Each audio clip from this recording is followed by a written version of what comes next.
नमस्कार दोस्तों, मैं हर्षवर्धन फिर से आपका स्वागत कर रहा हूं एस्कॉर्ट्स ऑनलाइन चैनल के अंदर ट्रैक्टर टेक्नोलॉजी सीरीज। जैसे कि हमने वादा किया था 3 स्पेशल एपिसोड हम आपके सामने प्रस्तुत करेंगे। ये दूसरा एपिसोड है टायर टेक्नोलॉजी के ऊपर। तो आइए दोस्तों, टायर टेक्नोलॉजी के बारे में जानकारी लेने की कोशिश आज करेंगे। टायर टेक्नोलॉजी की अगर क्लासिफिकेशन की बात करें तो आगे के टायर होते हैं, पीछे के टायर होते हैं। आगे के टायर के अंदर क्लासिफिकेशन आप जानना चाहोगे तो सारे ही जो खेती के काम के लिए ऑल एप्लीकेशन टायर होते हैं, और जो कीचड़ में चलते हैं, धान की खेती में चलते हैं, उसको वेटलैंड एप्लीकेशन के टायर बोलते हैं। और पीछे टायर की अगर बात करें तो पहला होता है R1 एग्रीकल्चर टायर, माने सारे खेती के लिए कारगर वाला R1 टायर।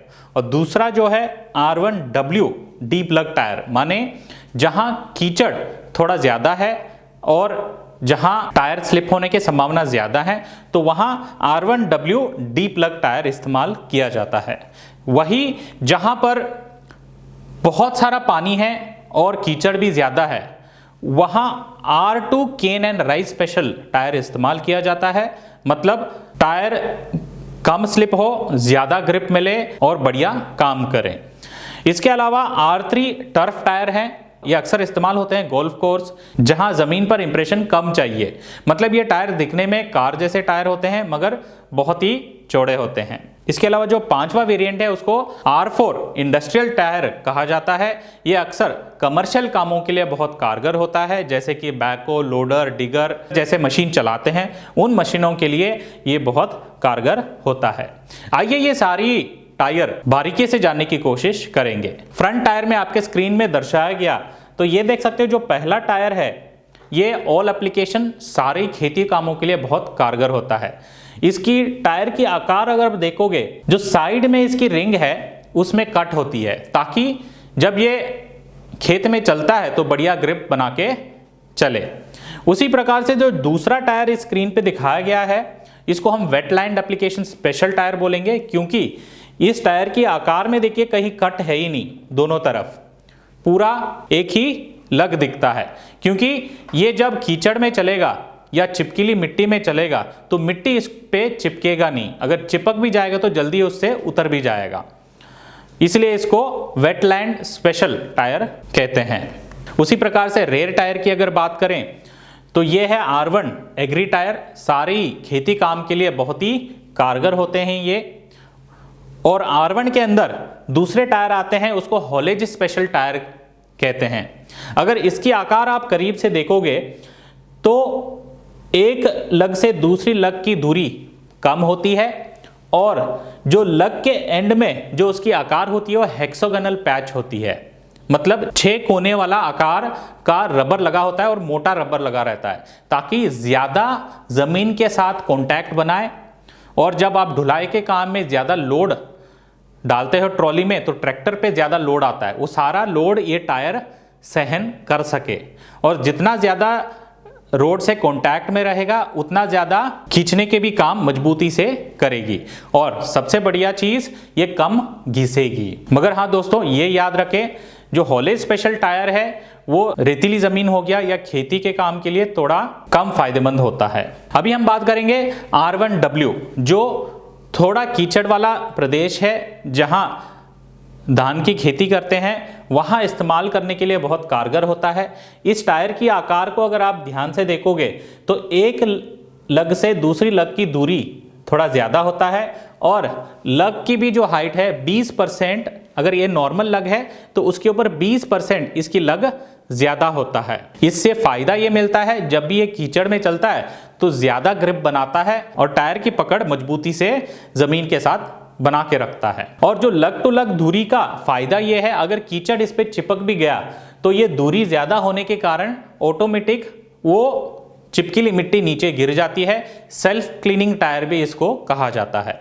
उसी प्रकार से R2 डीप लग टायर या राइस केन स्पेशल टायर जो होते हैं, इसका लग लगभग नॉर्मल R1 लग के ऊपर डबल होता है, इतना ज्यादा होता है।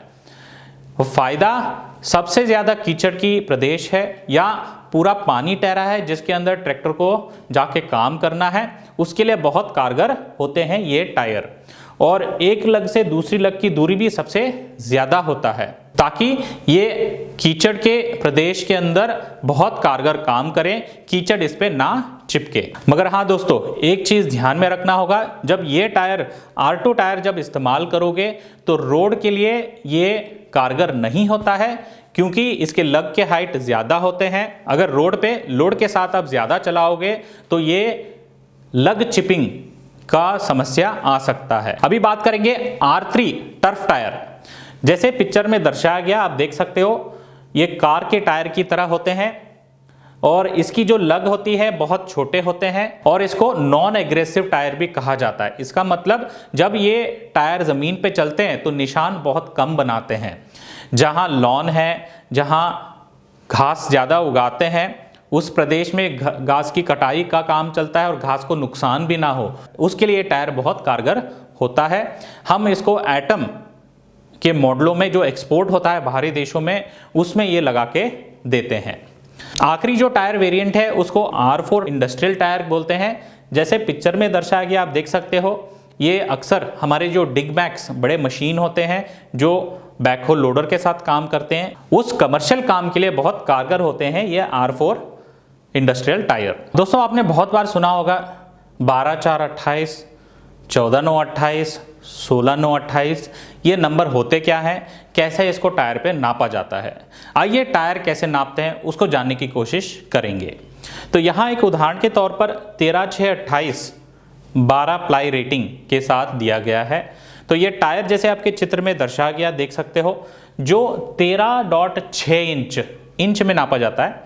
13.6 इंच जो है टायर की चौड़ाई हो जाएगी। चौड़ाई इस लग के एज से इस लग के एज की दूरी जो होती है टायर की चौड़ाई, उसको 13.6 इंच कहा जाता है। और जो 28 होता है वो अंदर की जो डायमीटर होती है बीडिंग से बीडिंग तक, उस दूरी को हम 28 इंच बोलते हैं, या रिम का साइज भी आप बोल सकते हो। इसके अलावा जो 12 PR करके जो लिखा है ये प्लाई रेटिंग होता है। टायर के अंदर जो धागे होते हैं वो एक निश्चित एरिया के अंदर कितने धागे हैं, जितना धागा ज्यादा होता है उतनी टायर की स्ट्रेंथ ज्यादा होता है, उसी को प्लाई रेटिंग कहा जाता है। अभी हम बात करेंगे छोटा टायर, बड़ा टायर। अगर एक ही ट्रैक्टर के अंदर छोटा टायर है तो क्या फायदे हैं, बड़ा टायर है तो क्या फायदे और नुकसान है, उसको जानने की कोशिश करेंगे। यहां आप देख सकते हो छोटा टायर का स्पीड जो होता है वो कम होता है और छोटा टायर का जो खिंचाई होता है खेत के अंदर वो ज्यादा होता है। उसी प्रकार से बड़ा टायर का स्पीड ज्यादा होता है और छोटे टायर के अतिरिक्त बड़ा टायर का खिंचाई जो होता है वो थोड़ा कम होता है।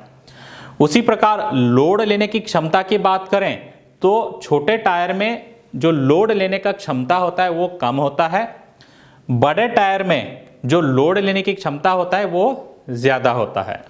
तो बोलने का मतलब यह है, छोटा टायर खेती के लिए बहुत कारगर होता है, बड़ा टायर ढुलाई के लिए बहुत कारगर होता है। इसी के साथ दोस्तों इस एपिसोड में मैं टायर इंडस्ट्री एक्सपर्ट को बुलाना चाहूंगा और उनसे भी एक आध सवाल करेंगे। टायर इंडस्ट्री में क्या टेक्नोलॉजी चल रहा है, कौन सा टायर मैं खरीदूं। नमस्कार फरीद अहमद जी। नमस्कार हर्षा। फरीद जी हमारे हेड ऑफ मार्केटिंग है अपोलो टायर्स के अंदर। 20 साल का उनका कुल मिला के एक्सपीरियंस है और 14 साल टायर इंडस्ट्री के अंदर एक्सपीरियंस है। तो आज फरीद जी आपके लिए पहला सवाल मैं पूछना चाहूंगा कि टायर टेक्नोलॉजी के अंदर क्या नया सुधार हो रहा है, आने वाले टाइम में कौन सी टेक्नोलॉजी आएगी। तो हर्षा, सबसे पहले तो आपको और आपकी टीम को बहुत बहुत मुबारकबाद इस टेक्नोलॉजी सीरीज के लिए, और आपको धन्यवाद मुझे ये मौका देने के लिए कि मैं आपके थ्रू आपके किसान भाइयों से जुड़ सकूं।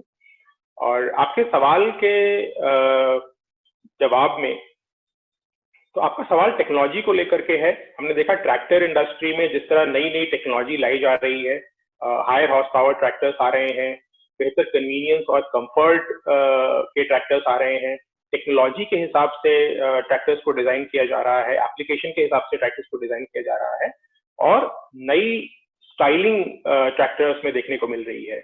उसी प्रकार टायर इंडस्ट्री में भी हम आपसे कदम से कदम मिला के चल रहे हैं और आपके हायर हॉर्स पावर और ज्यादा पावरफुल ट्रैक्टर्स के लिए बेहतर ग्रिप वाले और ज्यादा मजबूत टायर्स हम डिजाइन कर रहे हैं।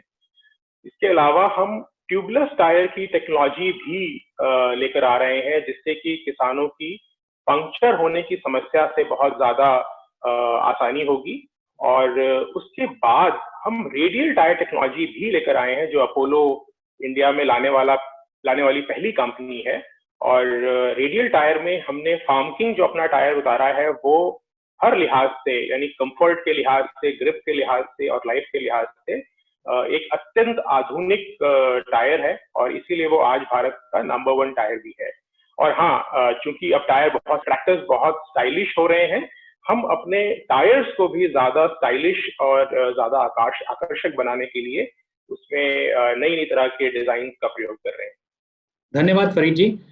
किसान भाई का एक सवाल आया था पिछले एपिसोड के अंदर। वो पूछ रहे थे कि उनके पुराने ट्रैक्टर के अंदर नॉर्मल टायर रिप्लेस करके रेडियल डालें तो क्या फायदा होगा और क्या नुकसान होगा? तो अच्छा, यह बहुत अच्छा सवाल आपने पूछा। बहुत सारे किसानों को रेडियल टायर की जानकारी नहीं है, इसलिए वो ये फैसला नहीं कर पाते हैं कि उन्हें अपने ट्रैक्टर में रेडियल टायर डालना चाहिए या नहीं। जिस तरह कार के कस्टमर्स और ट्रक के कस्टमर्स ने रेडियल टायर से फायदा उठाया है, उसी प्रकार से अगर ट्रैक्टर खेती में उपयोग में आता है तो रेडियल टायर उसको ज्यादा ग्रिप प्रदान करता है। यानी अगर आप अपना प्लाविंग का काम कर रहे हैं तो आप कंपैरेटिवली जल्दी कर पाएंगे और कम डीजल की खपत से खेती का काम कर सकते हैं।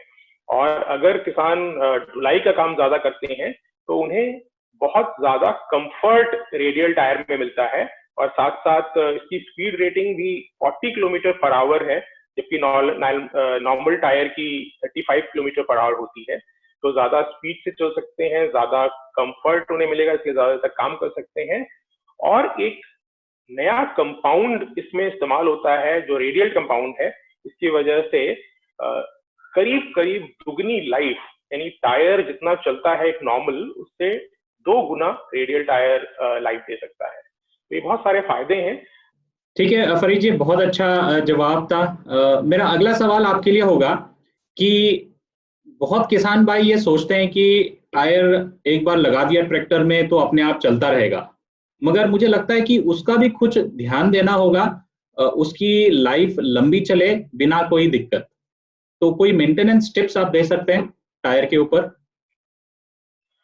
जी अच्छा, टायर का रख रखाव उतना ही जरूरी है जितना कि ट्रैक्टर का या और किसी मशीन का रख रखाव जरूरी है। और चूंकि टायर एक कीमती वस्तु है, डीजल के बाद अगर सबसे बड़ा खर्चा किसान का किसी चीज में होता है तो वो टायर में होता है, इसलिए टायर के रख रखाव का ध्यान रखना बहुत जरूरी है। और इसके लिए मैं कुछ बातें उनके सामने लाना चाहूंगा। टायर में सबसे महत्वपूर्ण चीज है हवा का दबाव। तो किसान भाई ये सुनिश्चित करें कि उनका ट्रैक्टर, उनका टायर साइज, एप्लीकेशन और उनकी मिट्टी, इसके हिसाब से जो सही हवा का दबाव उन्हें या तो ट्रैक्टर कंपनी बताती है या टायर कंपनी बताती है, वो जरूर मेंटेन करें। और अगर सही हवा का दबाव मेंटेन नहीं करेंगे तो कम हवा का दबाव होने पर ट्रैक्टर में ज्यादा डीजल की खपत होगी, और अगर ज्यादा दबाव मेंटेन करेंगे तो टायर ज्यादा कटने फटने के चांसेस होते हैं। तो हवा का दबाव हमेशा रखें और हफ्ते में एक बार अपनी हवा जरूर चेक कराएं। तो ये सबसे इम्पोर्टेंट बात है। उसके बाद जब भी आप अपना ट्रैक्टर सुबह काम के लिए निकालें तो एक बार टायर का ऊपरी निरीक्षण जरूर करें। ऊपरी निरीक्षण से मतलब है कि आप देखें कि टायर पे कोई मिट्टी, पत्थर, कंकड़, फसल के अवशेष, कील, कांटे या इस तरह की कोई चीज अगर लगी हो तो उसे साफ कर दें, उसे हटा दें, ताकि जब अपना ट्रैक्टर चलाएं तो उससे उसको नुकसान ना हो। और टायर और रिम के बीच में अक्सर मिट्टी फंस जाती है, उसको रिम लाइन को भी जरूर क्लीन करें। तो इन चीजों से भी आप अपने टायर को कटने फटने से बचा सकते हैं और उसका ध्यान रख सकते हैं। तीसरी जो एक बहुत इंपॉर्टेंट बात है कि टायर को ऑयल, ग्रीस या ल्यूब, इन चीजों से बहुत दूर रखें। ये टायर के लिए बहुत नुकसानदायक है। ये किसी भी तरह टायर के संपर्क में नहीं आने चाहिए। अगर ये संपर्क में आते हैं तो टायर को नुकसान पहुंचा सकते हैं। फिर अगर आप अपना ट्रैक्टर स्टोर कर रहे हैं, यानी कुछ दिन तक नहीं इस्तेमाल कर रहे हैं, कहीं खड़ा रखते हैं, या टायर ट्रैक्टर से निकाल करके कहीं स्टोर कर रहे हैं, तो उसको डायरेक्ट सनलाइट से बचाएं। यूवी रेज और ओजोन से टायर को बहुत नुकसान होता है, तो उसको ढक कर रखें और डायरेक्ट सनलाइट की में उसको ना आने दें। ये कुछ टिप्स हैं जिसकी वजह से आप अपने टायर की लाइफ को बढ़ा सकते हैं। और एक और चीज आप कर सकते हैं कि समय समय पर, यानी 200 से 250 घंटे के इस्तेमाल के बाद आप अपने टायरों को रोटेट कर दें। तो दाहिना टायर बाएं साइड लगा दें और बायां टायर दाहिने साइड लगा दें। इससे आपको टायरों में समान घिसाई मिलेगी और ज्यादा दिन तक आपका टायर चलेगा। तो ये कुछ बातें ध्यान में रखकर किसान भाई अपने टायर्स की लाइफ बढ़ा सकते हैं, उनको डैमेज होने से बचा सकते हैं। और एक और बात मैं इसमें जोड़ना चाहूंगा कि जब कभी आपका टायर पंक्चर हो जाए तो आप उस पर ज्यादा दूर चलाएं नहीं। अगर आप रन फ्लैट जिसे हम कहते हैं वो करेंगे तो आपका टायर और ट्यूब दोनों पूरी तरह से खराब होने के चांसेस बहुत बढ़ जाते हैं। तो इसलिए आप उसको वहीं रोक दें और पंक्चर का इंतजाम करें और फिर दोबारा सही हवा का दबाव मेंटेन करने के बाद ही टायर को चलाएं। तो इन कुछ टिप्स का अगर ध्यान रखेंगे तो आप अपने टायर से बहुत बेहतर लाभ उठा सकते हैं। धन्यवाद फरीद जी। एक सवाल है जो किसान भाई अक्सर पूछते हैं कि जब ये टायर में पानी भरते हैं वाटर ब्लास्टिंग करने के लिए, उससे कोई नुकसान होता है टायर को? ये बहुत अच्छा सवाल पूछा हर्षा आपने। ब्लास्टिंग यानी जिसे कहते हैं टायर पे भार देना, ये एक बहुत इंपॉर्टेंट प्रक्रिया है। और इससे ये सुनिश्चित होता है कि टायर जमीन के साथ सही ग्रिप बनाए। तो खासकर हमारे वो किसान भाई जो वेस्ट यानी पश्चिम और साउथ से आते हैं, दक्षिण से आते हैं, उनकी मिट्टी हार्ड है और वो मोल्ड बोर्ड प्लाऊ का इस्तेमाल करते हैं, वहां पर अगर टायर में या ट्रैक्टर में सही भार नहीं होगा तो टायर पूरा ग्रिप नहीं बनाएगा और स्लिप करेगा, जिससे टायर में फास्ट वियर की यानी जल्दी घिसने की समस्या और कटने फिटने की समस्या और ज्यादा डीजल खपत की समस्या को भी देखने को मिलती है। तो इसके लिए या तो कास्ट आयरन ब्लास्टिंग का उपयोग किया जा सकता है जिसमें लोहे का भार ऐड किया जाता है, लेकिन वो महंगा पड़ता है। तो एक अच्छा और सुलभ तरीका है वाटर ब्लास्टिंग का। और वाटर ब्लास्टिंग की प्रक्रिया हालांकि बहुत इंपॉर्टेंट है फॉलो करना, क्योंकि टायर को पूरी तरह से पानी से नहीं भरना है। टायर में 25% हवा होनी चाहिए और 75% पानी भरा होना चाहिए। और ये इस बात को सुनिश्चित करता है कि कठोर मिट्टी में आपको सही ग्रिप आपको टायर से मिले जब आप खासकर प्लाविंग का इस्तेमाल कर रहे हो। लेकिन जब आप रोड पर जाएं तो ये ध्यान रखना बहुत जरूरी है कि आप उस पानी को निकाल दें। पानी भरी हुई स्थिति में अगर ट्रैक्टर को रोड पे चलाएंगे तो उससे टायर को नुकसान हो सकता है। बहुत बढ़िया। आखिरी सवाल मैं आपसे पूछना चाहूंगा, अक्सर किसान भाई कुछ साल के बाद जब टायर घिस जाता है तो टायर रिप्लेस करने जाता है, तो जब वो नया टायर खरीदने जाता है तो वो क्या क्या ध्यान में रखे टायर रिप्लेस करते टाइम? जी हर्षा, ये एक ऐसा सवाल है जो किसान को हमेशा उसके दिमाग में चलता है कि कब मुझे अपना टायर चेंज करना चाहिए और मैं जब टायर बदलूं तो नया टायर क्या लगाऊं। तो अपनी जरूरत के हिसाब से वो जो खेती कर रहा है या ढुलाई का काम कर रहा है, और खासकर अगर वो खेती कर रहा है तो अगर टायर में माल कम बचा है तो किसान को टायर बदल लेना चाहिए, क्योंकि कम माल के साथ जब किसान खेती करने की कोशिश करते हैं तो उसमें स्लिप ज्यादा आता है, डीजल की खपत बढ़ जाती है और पंक्चर होने के चांसेस भी बहुत ज्यादा बढ़ जाते हैं। जब आप नए टायर का चुनाव करें तो आप अपने एप्लीकेशन को खास तौर पर ध्यान में रखें कि आप ज्यादा काम खेती का करते हैं या ज्यादा काम ढुलाई का करते हैं। फिर खेती में आप कौन से इंप्लीमेंट ज्यादा प्रयोग करते हैं, यानी आप प्राइमरी टिलेज ज्यादा करते हैं, प्लाऊ का इस्तेमाल ज्यादा करते हैं, या फिर आप कल्टीवेटर या रोटावेटर का इस्तेमाल ज्यादा करते हैं, क्या आप लेजर लैंड लेवलर भी चलाते हैं। तो जिस तरह के इंप्लीमेंट्स का आप उपयोग करते हैं उसको भी ध्यान में रखें। और तीसरी, आपकी मिट्टी कैसी है, यानी आप जहां रहते हैं वो रेतीली मिट्टी है या दोमट मिट्टी है या काली कठोर मिट्टी है। इन चीजों को ध्यान में रखकर आप अपना टायर का चुनाव करेंगे तो आपको सही टायर, क्योंकि आज की तारीख में टायर इंडस्ट्री ने और अपोलो टायर्स ने भी हर एप्लीकेशन के हिसाब से टायर्स डिजाइन किए हैं। तो आप हमारे कॉल सेंटर नंबर पे या हमारे नजदीकी डीलर से आप संपर्क करेंगे तो वो आपको इस पे सलाह दे सकते हैं कि आपकी एप्लीकेशन के हिसाब से आपको कौन सा टायर लगाना चाहिए। अगर आप सही टायर का चुनाव करेंगे तो आपके ट्रैक्टर की उत्पादकता भी बढ़ेगी, डीजल की खपत भी कम होगी और आपको ज्यादा जल्दी काम भी आपका होगा। धन्यवाद फरीद जी, बहुत अच्छे टिप्स और ट्रिक्स आपने दी है अपने किसान भाइयों को। अगले हफ्ते हम इस वीडियो के ऊपर जो भी प्रश्नोत्तर आ रहे हैं उनका उत्तर देने का एक सेशन बनाते हैं। मैं आशा करता हूं आप उस सेशन के अंदर उपस्थित रहेंगे। अच्छा, एस्कॉर्ट्स की पूरी टीम का और आपका बहुत बहुत धन्यवाद जो मुझे इस मंच से अपने अपने किसान भाइयों के साथ जुड़ने का मौका दिया, और मुझे भी इंतजार रहेगा किसान भाइयों के प्रश्नों का। उन प्रश्नों को हम चर्चा करेंगे और उम्मीद है उनके अपेक्षा अनुसार हम उनको जवाब दे पाएंगे। बहुत बहुत धन्यवाद। बहुत बहुत धन्यवाद। आशा करता हूं दोस्तों टायर टेक्नोलॉजी सीरीज आपको बहुत पसंद आया होगा। आपका कोई सवाल है या कोई सुझाव है, कमेंट बॉक्स के अंदर ज़रूर कमेंट कीजिए। आने वाले प्रश्नोत्तर एपिसोड के अंदर आपके सारे सवालों का जवाब देने की हम कोशिश करेंगे। अगर ये एपिसोड आप पहली बार देख रहे हैं तो इस चैनल को सब्सक्राइब ज़रूर कीजिए और हाँ, बेल आइकन पे क्लिक ज़रूर कीजिएगा ताकि आने वाले एपिसोड को आप मिस ना करें। धन्यवाद।